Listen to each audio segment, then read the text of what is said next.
Okay. All right. Here we go.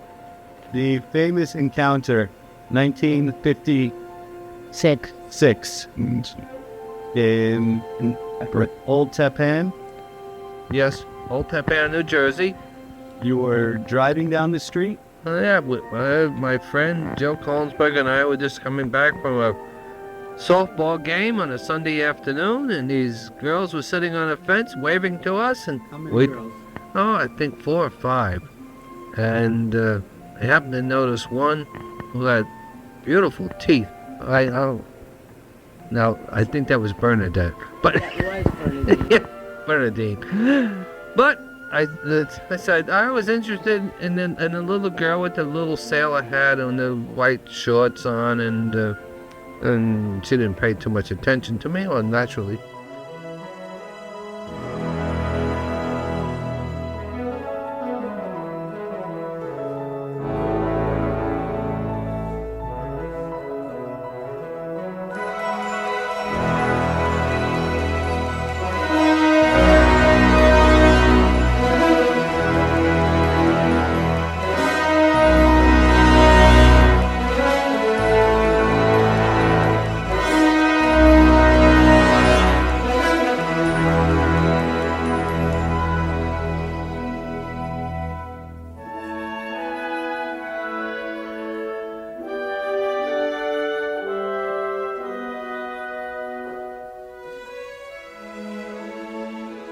I met my husband Ken in 1956, the happy days, the days of sock hops and ice cream parlors.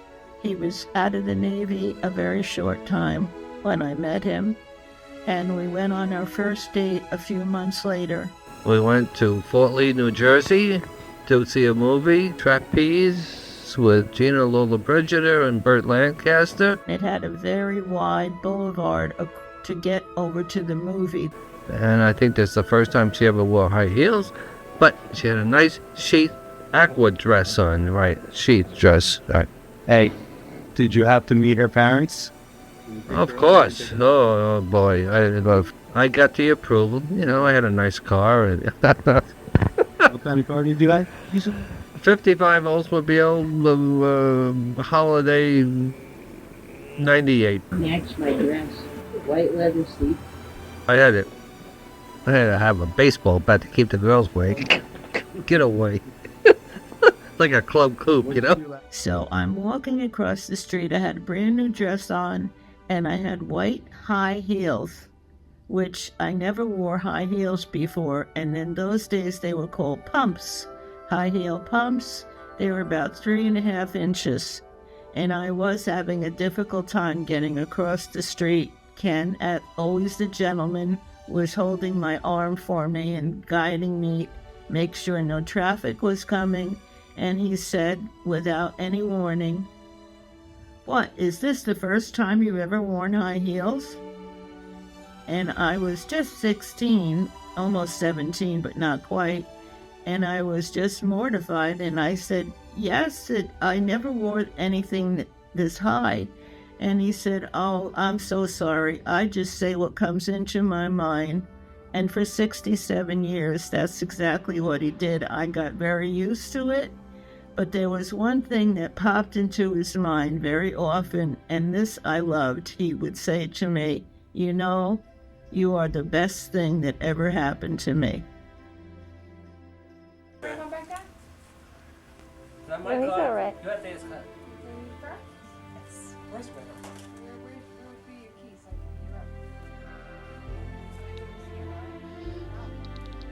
You know, you are the best thing to ever happen to me.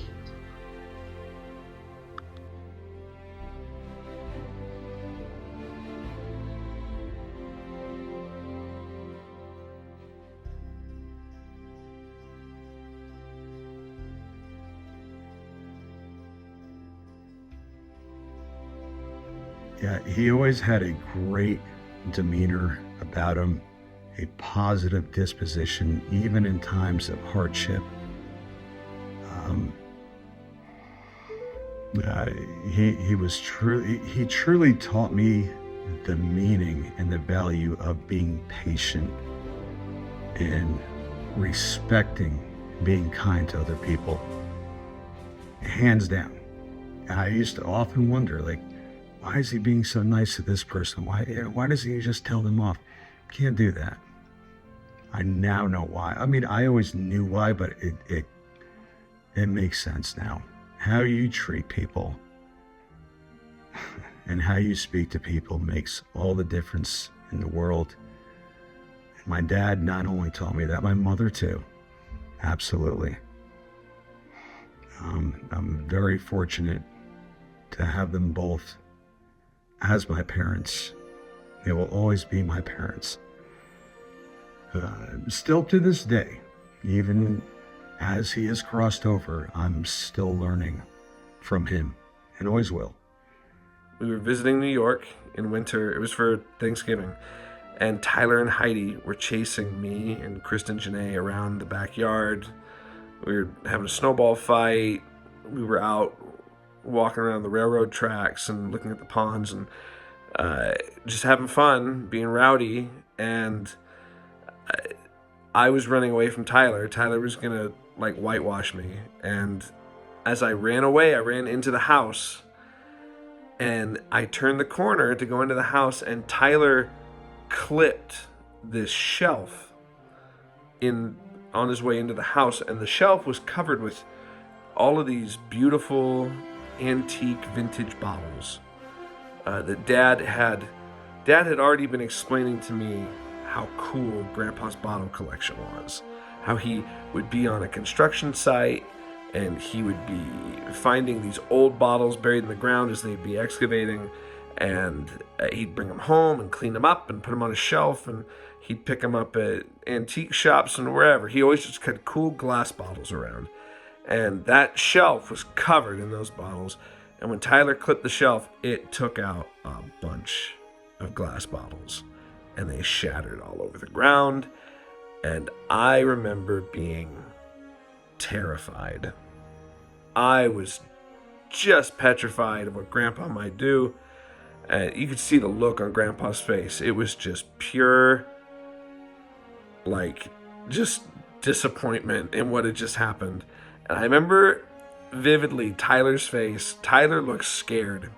It was a mixture of, like, fear of what had just happened and sadness for what had just happened.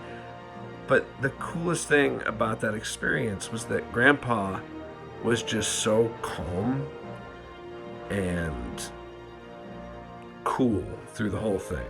Like, there was no yelling, there was no nasty things said. I mean, obviously he wasn't happy, but he was fine. And because of that, Tyler was fine, and because Tyler was fine, I was fine. And it was a really great lesson to me in patience and understanding. I've always held on to that. Let's go, buddy. Uh-oh. Where's the water going? Uh-oh. Where's the water going? Dinosaurs. Huh? Come there. I don't know what is. Something's happening here. Dinosaurs. Dinosaurs are taking it, yeah. The water go bye-bye? The water's going all bye-bye now. You have to come out now and have pizza. But it's cold in there. That's a real meatball. Do you have any more? Meatball. That's a spicy meatball. You got a spicy meatball? Oh my You have to move that very slow. You can't move it fast. Yeah. It won't record. Okay. It will. We'll just throw up. Rise, hold it straight though. Don't do any creative camera angles. What do I think of when I think of Kenny? What's the weather like? Don't think I've ever had a phone call with Grandpa where the first 5 minutes of the conversation wasn't 100% about the weather. No matter when I talked to him, where we were, on the phone or in person. Did you know about the weather? How's the weather out there? What do you think about the weather? It's going to be this kind of weather today. Let me tell you about the weather out here. Solid talking point in all of our phone conversations. Second thing, definitely the tap dancing. The man loved to tap dance. Seeing Grandpa tap dance was pretty classic. That was solid entertainment. We have video proof.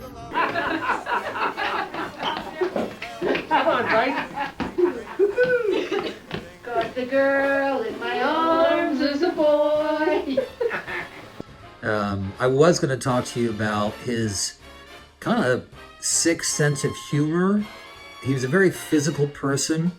I was going to tell you about how he hung me over the deck by my ankles, laughing as he was doing it, or how he would pin me down and put his boot on my head, my scalp, and kind of give me a little burn like that. All out of love, of course, but I'm not going to do that. My dad would always, and I find myself doing this, hum or like, not necessarily, although he did do this, he used to sing a lot when we would drive with him or ride with him. And he would sing like old church hymns or, you know, oldies or classics. And yeah, we would always like roll our eyes. And money burns a hole in my pocket. How I wish I had millions of dollars and nothing to do but just buy pretty presents for you. Money burns a hole in my pocket.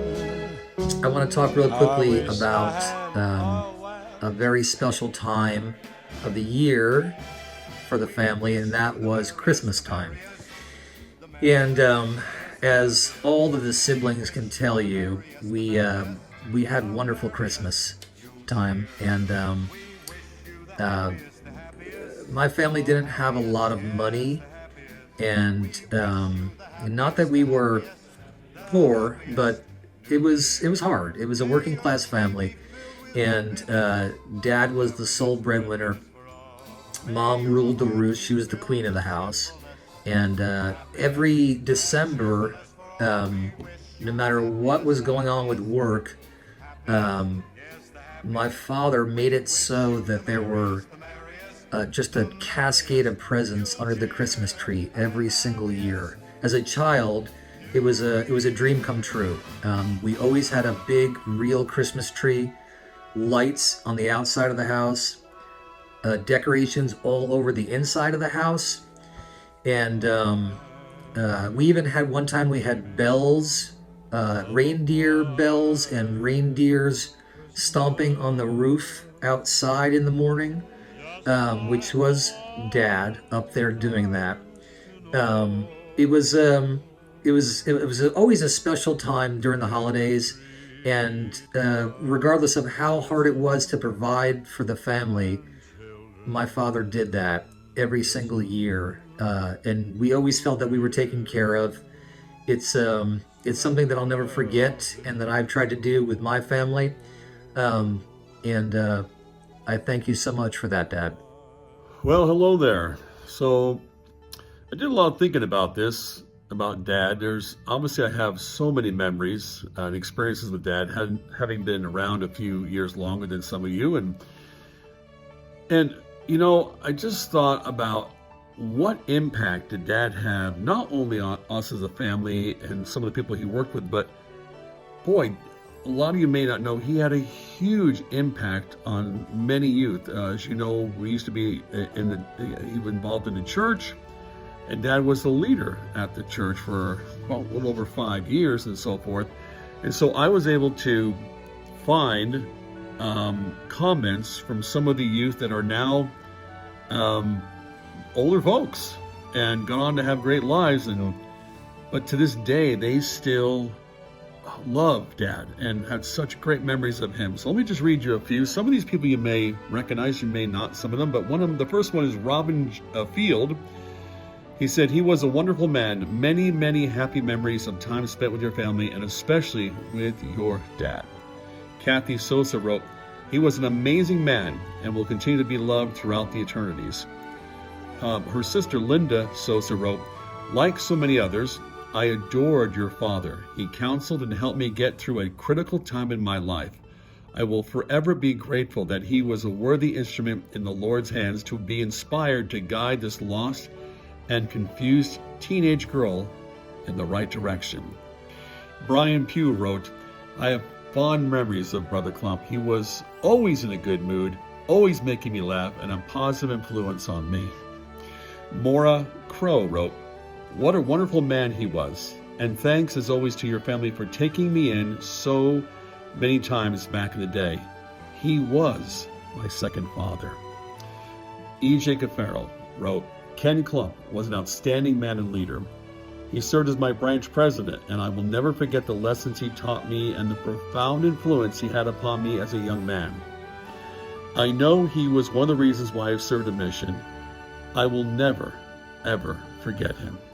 So it just makes my heart feel good that these people have so many great memories. We meet people that, teachers or other leaders, and we knew them, we kind of liked them, but, like bosses, where some people have really huge impacts in our lives, and some, they were great at the time, but then we don't remember much about them. It amazes me that all these years, so we're talking, this is like from 73 to like 77. Well, that's a long time ago. These people still have amazing memories of Dad and how much he loved them and how much he wanted them to be successful in their lives. And that just makes me feel good that Dad had that influence on such young people at the time.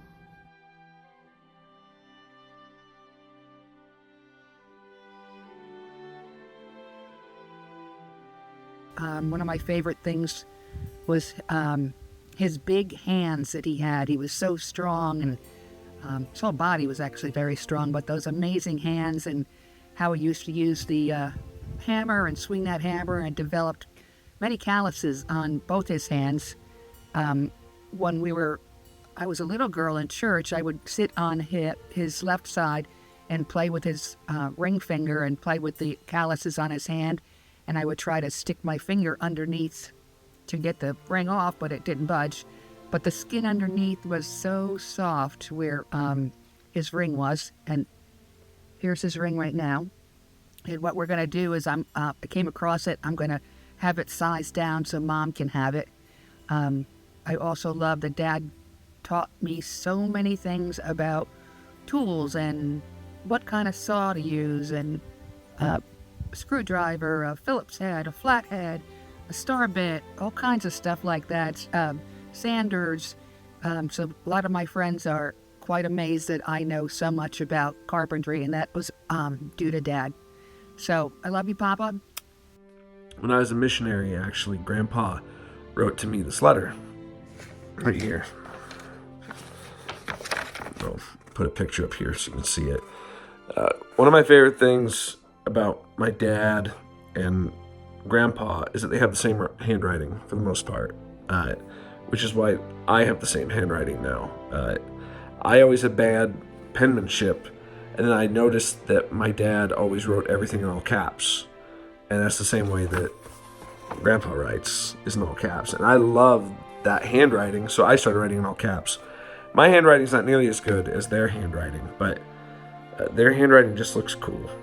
Yeah. But this letter was cool. Grandpa related to me his feelings about my mission service, and he related it to him being in the Navy. And he told me some things I didn't know, and he sent me some pictures that I'd never seen before. And I want to show them to you. I'd read it to you, but I think it'd be cooler if he read it to you. Dear Bryce, Grandma and I would like to thank you for your letters and photos. You mentioned having only 9 months left on your mission, which reminds me when I was in the Navy for 4 years during the Korean War, 1951 to 1955. During that time, I wrote to my parents twice a week. I remember when the start of my last year in the Navy, we were called short-timers. I crossed the Atlantic Ocean 6 times. It is very nice at sea when the sea is calm. Makes you feel special to witness the sight. Back then, 1951, young men were drafted into the Army for 3 years. I chose to go into the Navy for 4 years. If your family was wealthy enough to send their son to college, then he was exempt to serve in the military. My parents were not wealthy.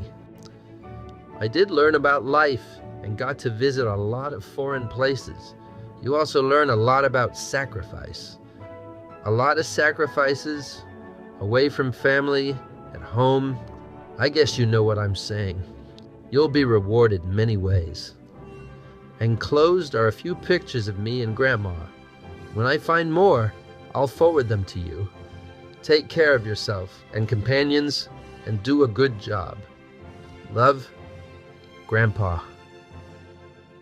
This was me at sea in 1954, washing electrical mats. Here I am at Marseille, France in 1954. Behind me are the depth charges for submarines.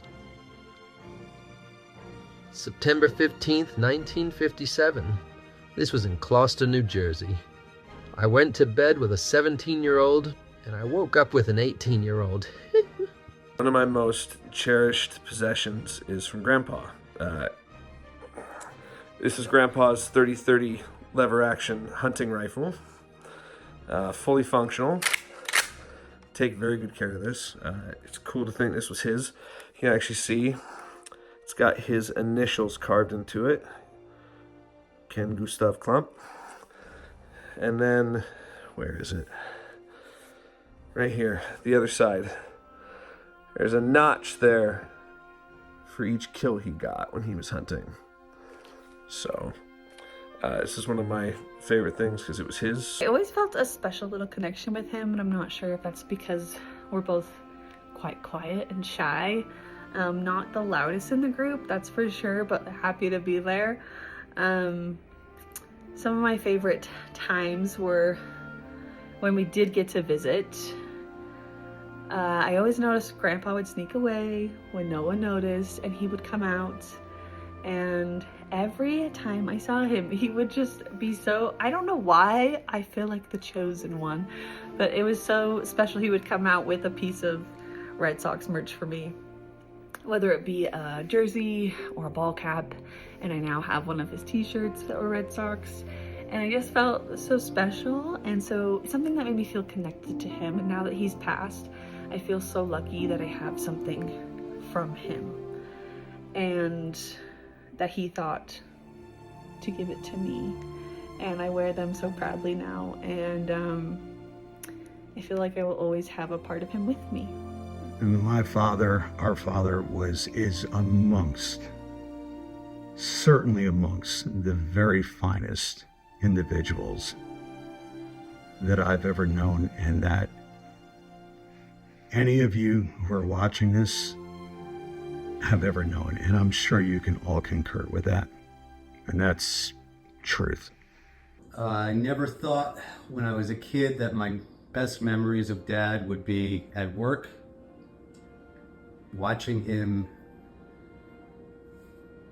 build things with ease and precision, using tools and calculations, was mind-blowing to me. It fascinated me. It made me want to be a creator, whether it was in food or later on in construction and painting. Just watching him step back, look at the project in front of him, and be able to calculate in his head exactly what he was going to do and how he was going to do it, specifically with measurements and angles and using geometry and all these things,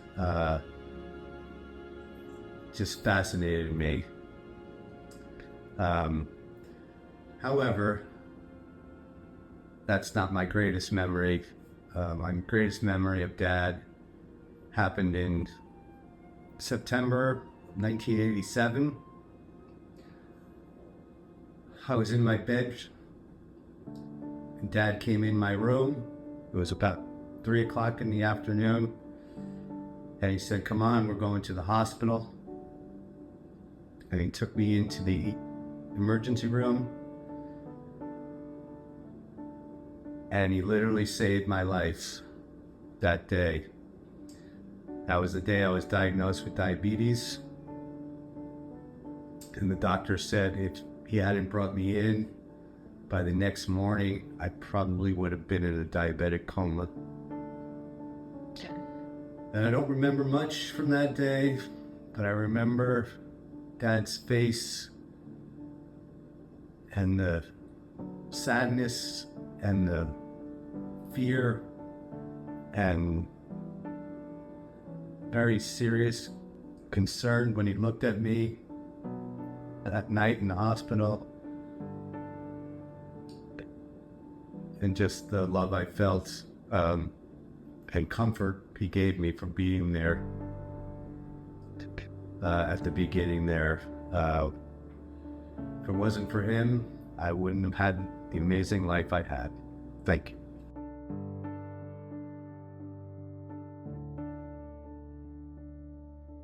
After 9/11, about a year after 9/11, they had a memorial service where they announced the name of all the people that had been killed during that terrible time.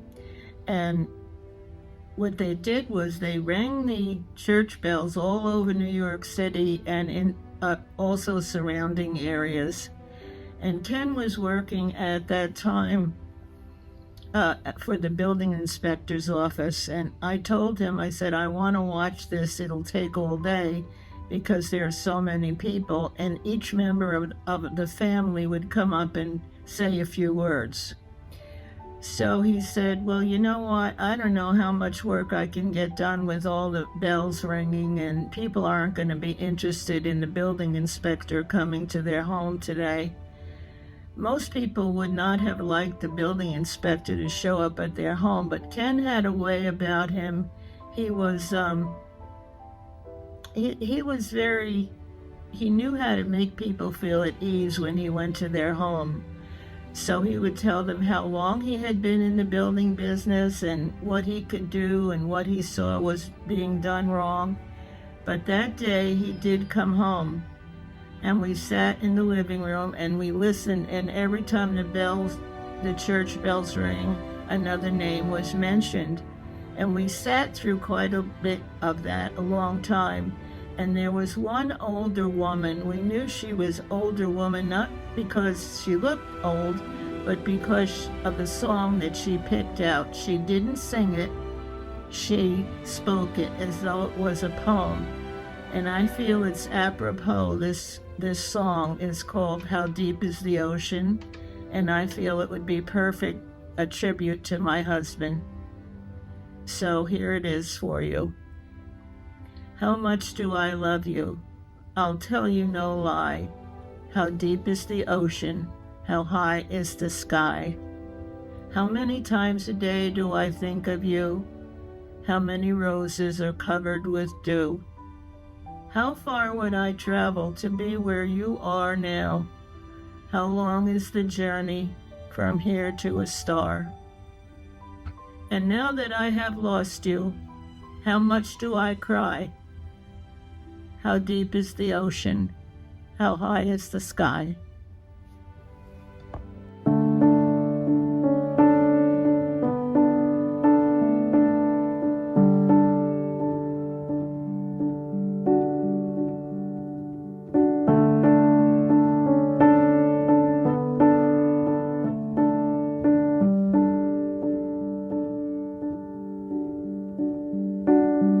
Howard drives a minivan to the cruise ships from Fort Lauderdale, and it's been that way since 1994. Does his business on a flip phone with the most obnoxious ringtones. I didn't ask, but I could tell he's from New York.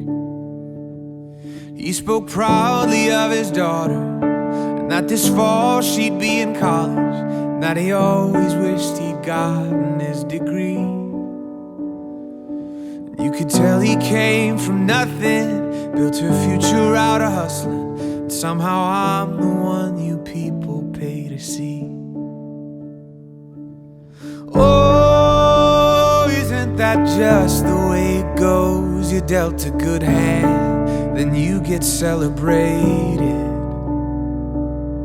Oh, how am I the only one who knows I'm half the man of the men that drive me places?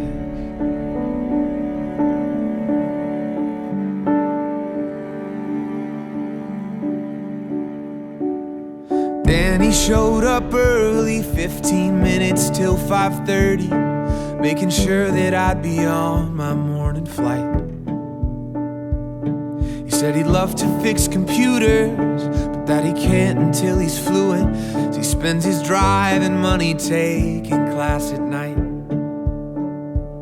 He wore a neatly ironed dress shirt, and he helps his kids with homework. Deep inside I couldn't help ask myself why that night I'm up on stage, everybody knows my name, while Danny's early picking up somebody else.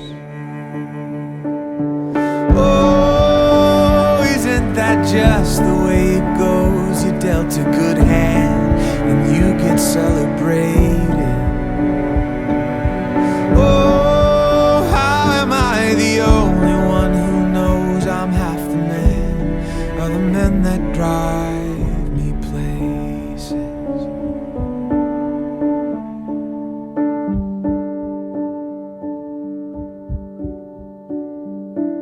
Now everything's not given. I work hard to make a living. I'll give credit where I think the credit's due. Maybe you got dealt a good hand, maybe you play it the best that you can, but I don't know how far you walk without those cards in Howard or Danny's working shoes.